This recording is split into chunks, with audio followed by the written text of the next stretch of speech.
everyone, my name is Stephen Coleman Roush, and today I will be talking about how language is a weapon. Now, many will say there are two common forms of language, and that is the written and spoken word, where those are. One way to weaponize the written word is through what some might call revisionism. Now, revisionism could violate the Constitution of the United States. In the Fifth Amendment, it specifically states or stipulates that no person shall be deprived of life, liberty, or property without the due process of law. To revise an original author's intent into something different could be considered a violation of abridgment of an author's intellectual property, such as text messages are considered intellectual property and cannot be deprived, an individual cannot be deprived of their text messages without due process of law, such as warrants, whatnot. Now, an example of this revisionism can be found in the Osage Indian Customs and Myths by Lewis F. Burns, copyright 1984, originally by Sakura Press. However, this copy is the 2005 first paperback edition by Fire Ant Books and the University of Alabama Press. In it, there is a footnote that states, honeybees were not native to North America. It also states that when bees first appeared, it was a sign that the American settlements would follow. Now, this footnote does not follow the style of the original author, as his footnotes were generally used as a reference point and not for explanations. But it also does not follow the original author's writing style, and he would not have made such an improbable claim as the lack of bees in North America prior to the arrival of the American settlements, because that would suggest that flowers did not exist in North America before the arrival of the American settlements. Bees have to pollinate flowers.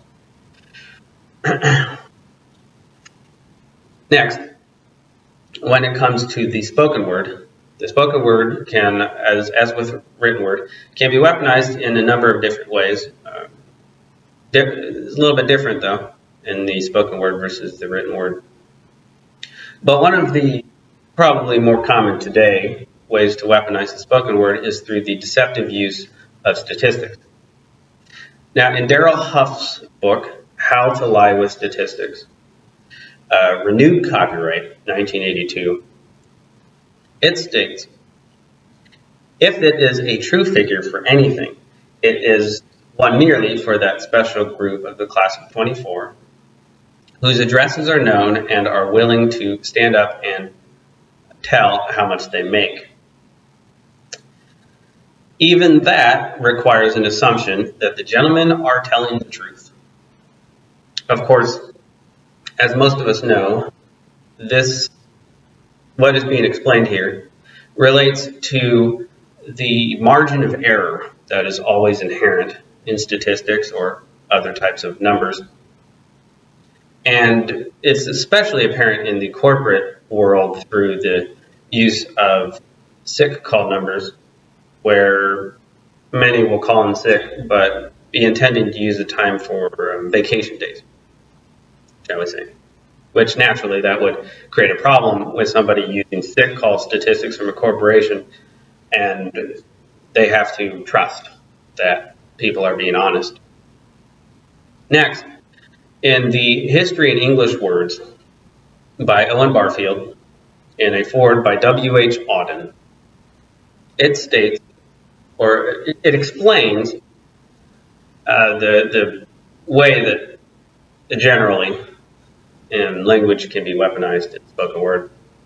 And it states that it will always be possible to use language as a demagogue, as black magic, which, unlike a communication code, seeks to share knowledge or information with people that they need to know, nor, like speech, asks for a person for a unpredictable asks the person therefore for an unpredictable response, but seeks to extort from others a tautological echo of itself.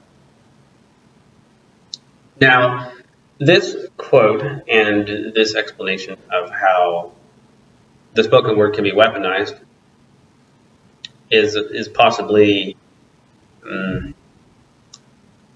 perhaps not the most common, but it is definitely part of the common ways that it could be weaponized. Another example could be found in spy novels, in which trigger words or activation phrases, as they might say, elicit certain responses from operatives or activate certain operatives, so they would program a certain word, and then by using that word they can activate operatives in different areas, which could be thought of as a trigger word, like the trigger of a weapon. Now, I'm an author, and also, while in the Marine Corps, I worked as an analyst, which requires an understanding of pattern analysis and an analysis of the different uses in language, especially as weapons. I do have experience in this sort of field and area, and I can speak from experience in this aspect. Anyway, I hope that this speech well explained the idea behind, the concept behind weaponization of the written and spoken word. And I hope that you enjoyed it and gained something, some knowledge, some useful knowledge. Thank you.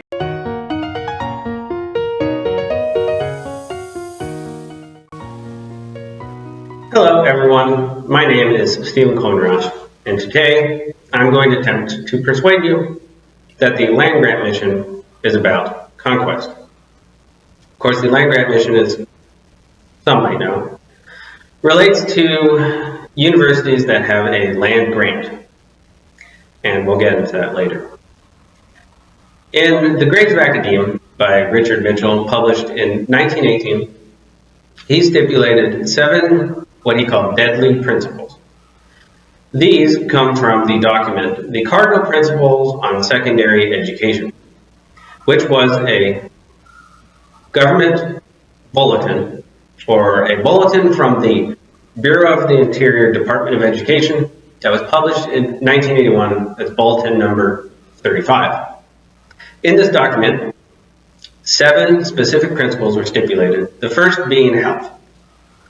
The second principle was a command of fundamental processes.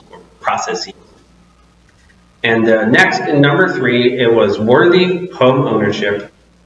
Number 4 was vocation, and number 5 was civic education.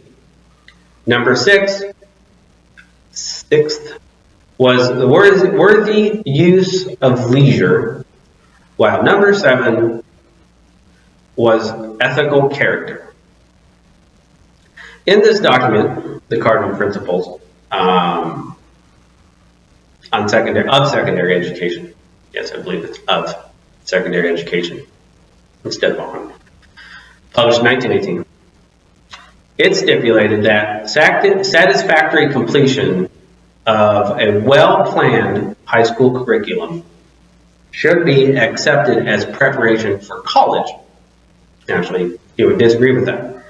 It continued that the responsibility of secondary schools was in planning to work so that young people might meet the needs of a democracy. Now, many might look at this and not understand what they're talking about, because the wording is fairly complicated and, shall we say, coded. It's coded wording.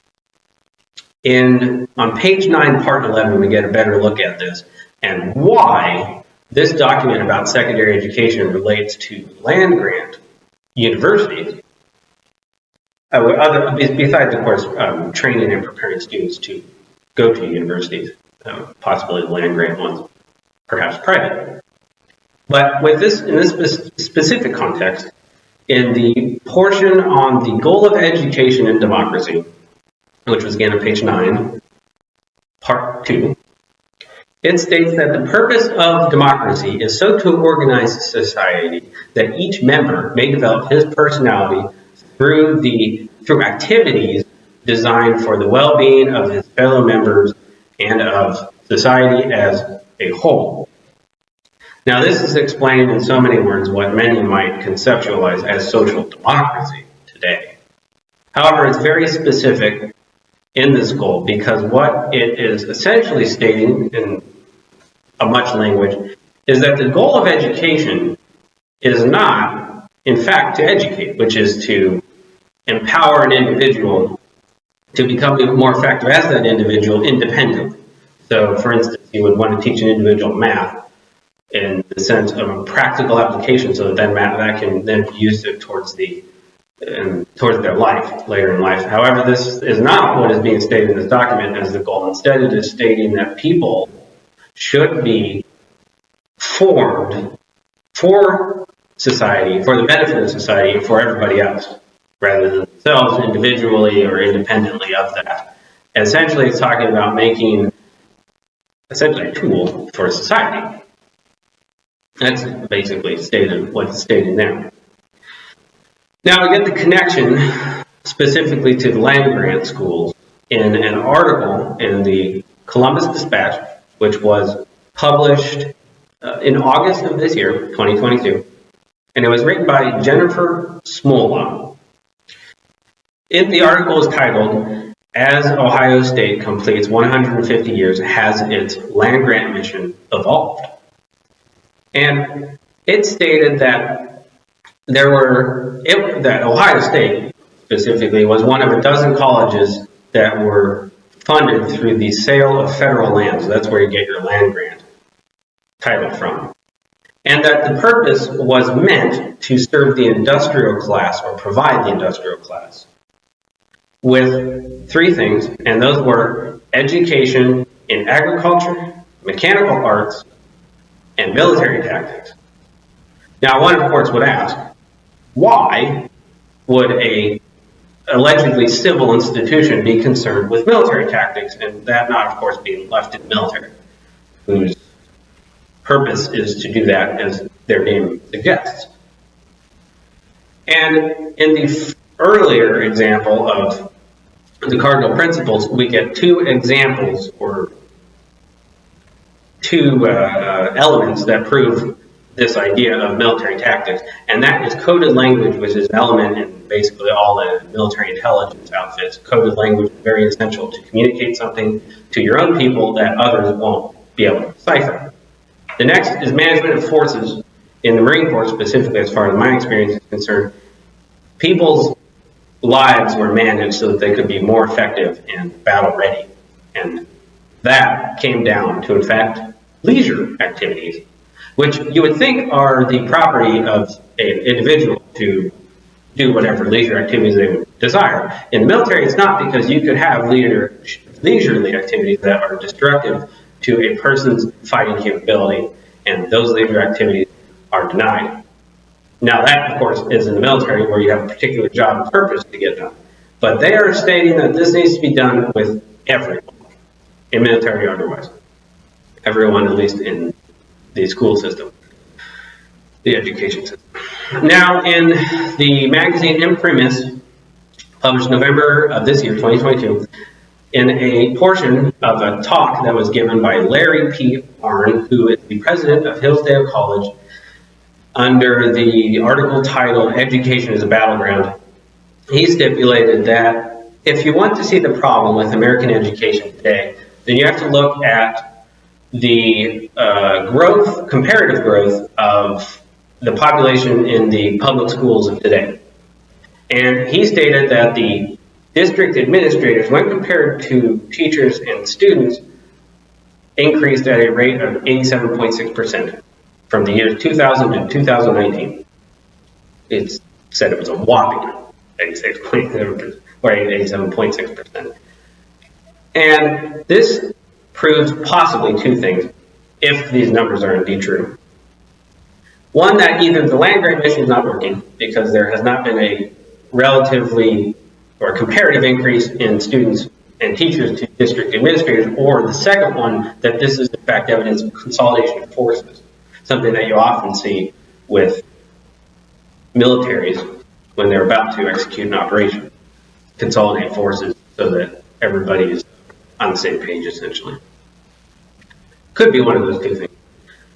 However, in Richard Mitchell's book, The Graves of Academe, we get a part that ties this all together.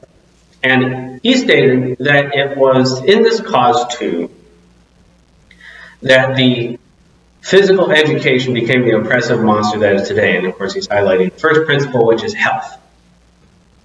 And this compounded the educationistic delusion that education and training are the same. Now, what he's specifically stating is that what is described in the cardinal principles of secondary education is in fact not education, but training. Training that you would find in a military. Military training, of course.